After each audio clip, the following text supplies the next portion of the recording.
In March of 2007, I sat alone in my living room for the third night that week while my wife went to bed early. Nothing had happened between us. That was exactly the problem. I was 63 years old and something had changed in my body.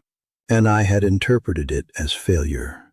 And the failure had made me go quiet. I didn't say a word about it. Not to her, not to my doctor, not to anyone. I stayed quiet for 8 more years. And the same marriage I'd had for 51 years, with the same woman I still wanted to be with, was right there the whole time, waiting for me to open a door I didn't know I was allowed to open. In March of 2007, I sat alone in my living room for the third night that week while my wife went to bed early.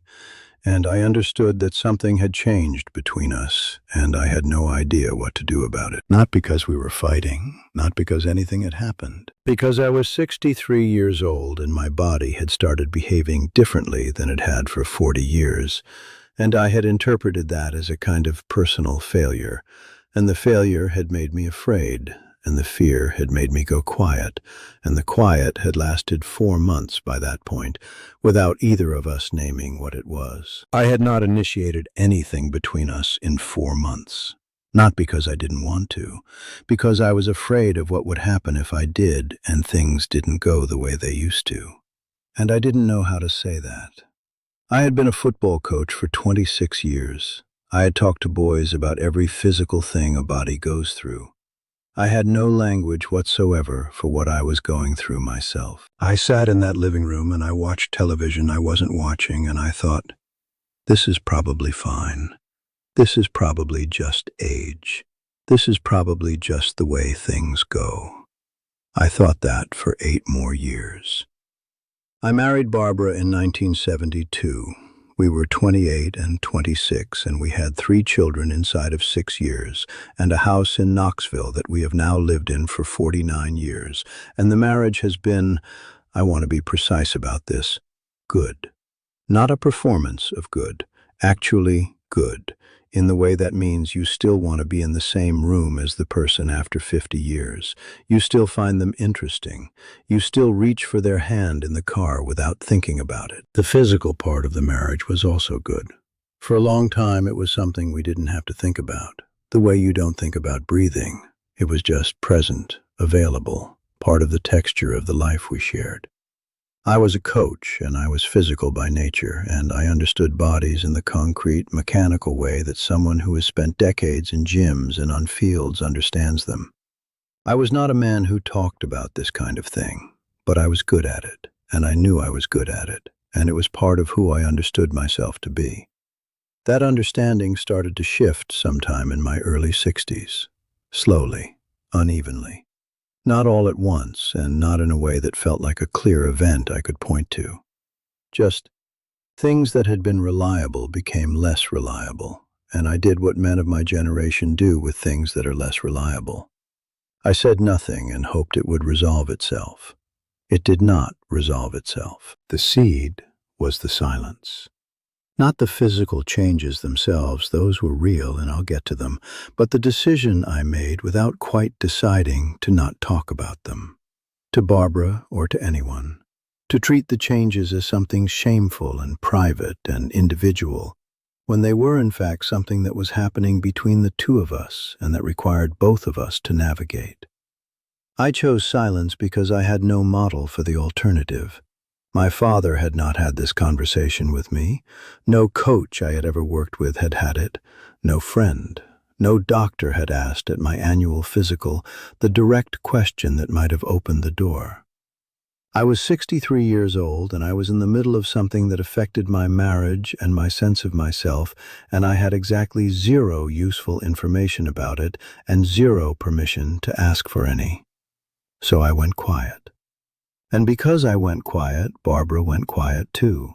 She had her own experience of this period. Her body was also changing. Her own needs were shifting in ways that I later learned she was equally uncertain about, and she interpreted my silence as disinterest, and I interpreted her withdrawal as confirmation of my failure, and we built between us a polite and affectionate and genuinely loving distance that neither of us had chosen, but that both of us had created. For nearly a decade, Frank DeLuca has been my closest friend since we played ball together in college in 1963. We have known each other for 57 years, and I would trust him with anything, and he is, by most measures, a less dignified man than me. He is louder and more emotional and more willing to say things out loud that most men of our generation keep internal. I used to think this was a weakness. I have revised that assessment considerably. Frank and his wife hit the same wall we hit, somewhere in his early 60s. And what Frank did, which I watched him do and which I found at the time almost embarrassingly direct, was say something to his wife. In the kitchen one night, he said, "I don't know what's happening between us, and I'm scared, and I need us to figure it out." He told me about it afterward, and I remember thinking, I could never do that. I was wrong about whether I could. I was also wrong about whether I needed to. And the gap between what I thought and what was true cost me 9 years of a marriage that was still right there, available, waiting for someone to open the door. In 2015, I went to my doctor for what I told myself was a routine visit. I have been going to the same doctor for 11 years, and we had a functional and entirely impersonal relationship, in which he checked the things that needed checking and I answered his questions, and neither of us had ever had a conversation that required anything from either of us emotionally. That appointment lasted 11 minutes longer than usual. The fact. He asked, as part of a new intake form he had started using, a direct question about my relationship with my wife. Not clinical, personal. How are things going between the two of you? And I sat there for a moment with the question, and then, for reasons I still don't fully understand, I told him the truth. I said, "Not as well as they used to be, and I don't know what to do about it, and I haven't known for a long time." The interior. I had expected him to change the subject, to write something down and move on. What I had not expected was for him to put down his pen and look at me and say, and I remember this precisely, "This is completely normal and completely manageable, and I want to know why you waited 8 years to come in." I didn't have an answer for that either. I sat in that office feeling something I had not felt in 8 years of managing this alone, which was relief.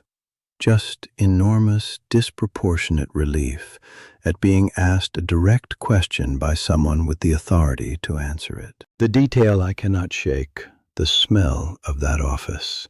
Antiseptic and paper and something like coffee from down the hall.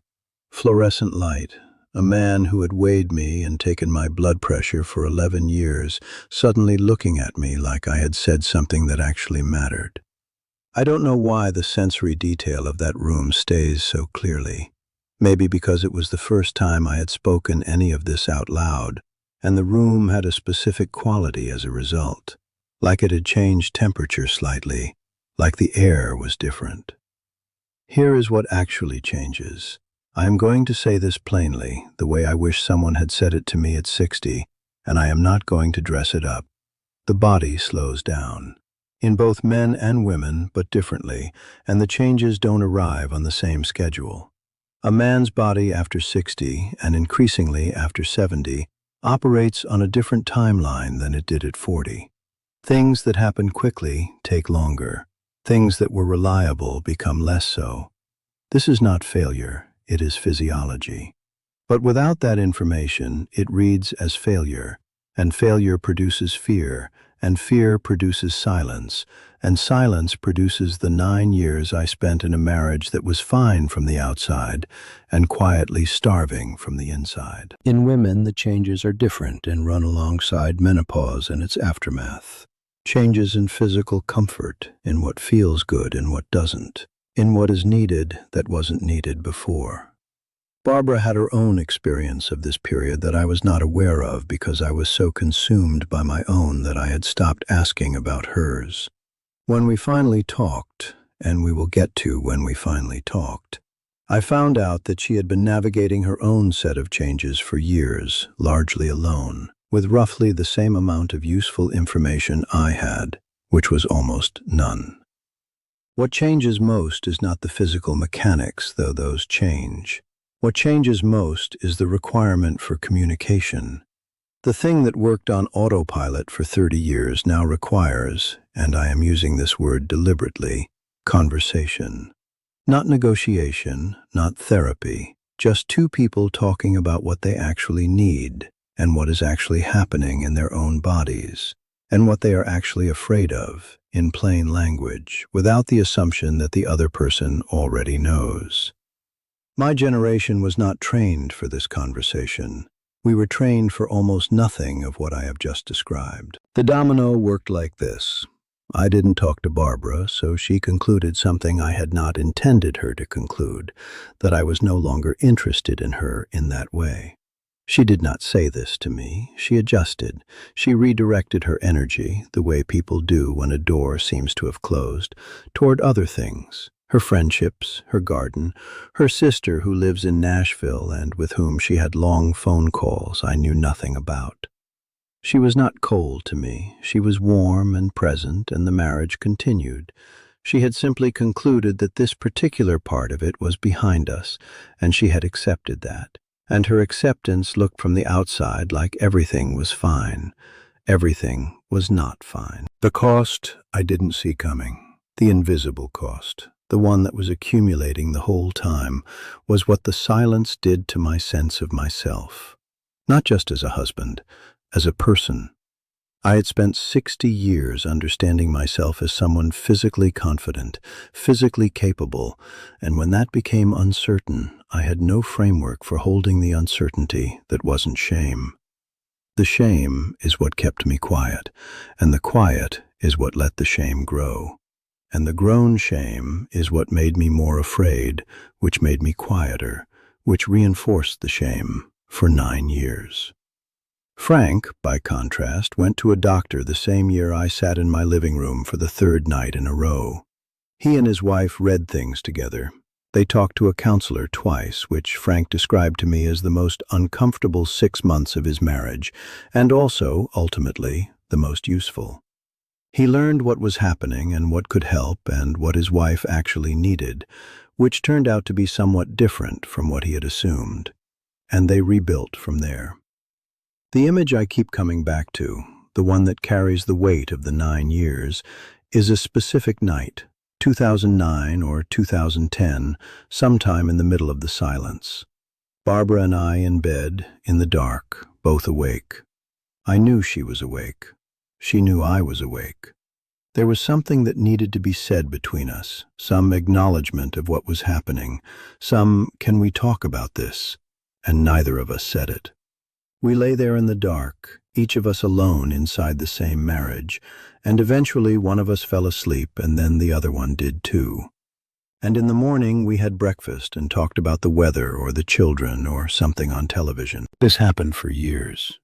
In the summer of 2016, Barbara and I sat on the back porch on an ordinary evening in July. The kids were not there. Nothing special was happening. We were just sitting, close, the way we sit when we have nowhere to be. It was the first summer after the doctor, after we had finally learned to talk to each other about this, after months of adjusting and communicating and finding out things about each other that we had both been too quiet to share for nearly a decade. It was not a transformed marriage. It was the same marriage. But the door that had been closed was open, and on the other side of it was just us. The same two people who had been there the whole time, waiting for someone to say the true thing out loud. I sat on that porch and I thought, I almost lost this. Not to divorce, not to catastrophe, to silence.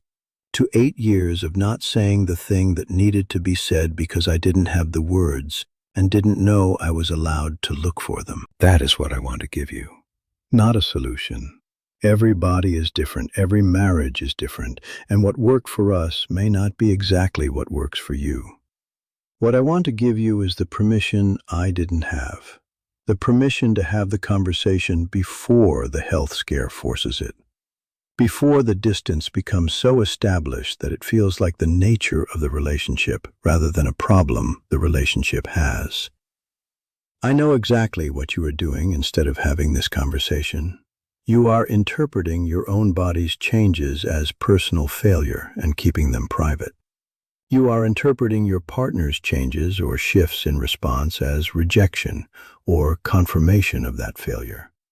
You are both adjusting separately to something that is happening between you without talking to each other about it, because talking about it feels too vulnerable or too clinical or too much like admitting something you are not ready to admit. You are lying in the dark, both awake, not saying the thing. I am not judging this. I did it for 8 years. I did it with 51 years of marriage behind me and a wife I trusted completely, and I still did it, because I had no model for the alternative and no permission to look for one. The conversation is not as hard as the silence. That is the thing I need you to understand. The silence feels manageable because it is familiar and because it requires nothing from you in the moment. But it compounds. It becomes, over time, the way things are, and the way things are becomes very hard to change the longer it goes unchanged. What the conversation sounds like is not elegant. Frank's was not elegant.